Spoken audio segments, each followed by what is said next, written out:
Then verily the first covenant had also ordinances of divine service, and a worldly sanctuary. For there was a tabernacle made, the first wherein was the candlestick, and the table, and the showbread, which is called the sanctuary. And after the second veil, the tabernacle which is called the holiest of all, which had the golden censer, and the ark of the covenant overlaid round about with gold, wherein was the golden pot that had manna, and Aaron's rod that budded, and the tables of the covenant, and over it the cherubims of glory shadowing the mercy seat, of which we cannot now speak particularly. Now when these things were thus ordained, the priests went always into the first tabernacle, accomplishing the service of God. But into the second went the high priest alone once every year, not without blood, which he offered for himself and for the errors of the people.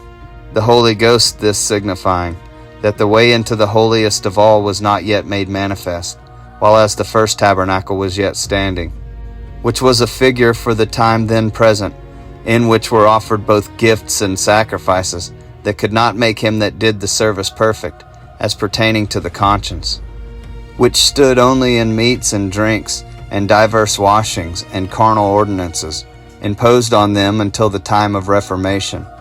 But Christ, being come in high priest of good things to come, by a greater and more perfect tabernacle, not made with hands, that is to say, not of this building, neither by the blood of goats and calves, but by his own blood he entered in once into the holy place, having obtained eternal redemption for us.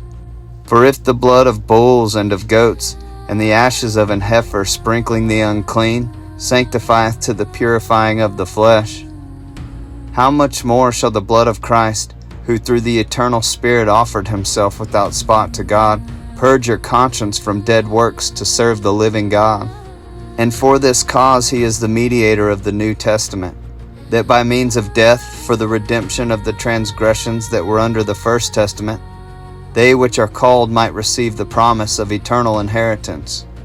For where a testament is, there must also of necessity be the death of the testator. For a testament is of force after men are dead. Otherwise it is of no strength at all while the testator liveth. Whereupon neither the first testament was dedicated without blood.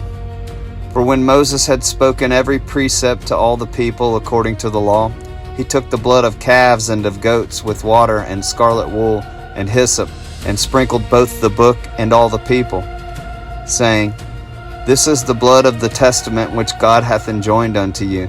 Moreover, he sprinkled with blood both the tabernacle and all the vessels of the ministry.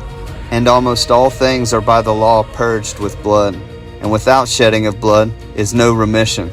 It was therefore necessary that the patterns of things in the heavens should be purified with these, but the heavenly things themselves with better sacrifices than these.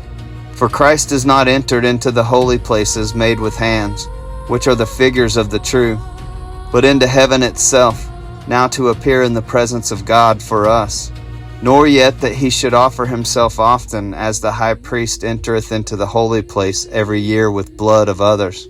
For then must he often have suffered since the foundation of the world.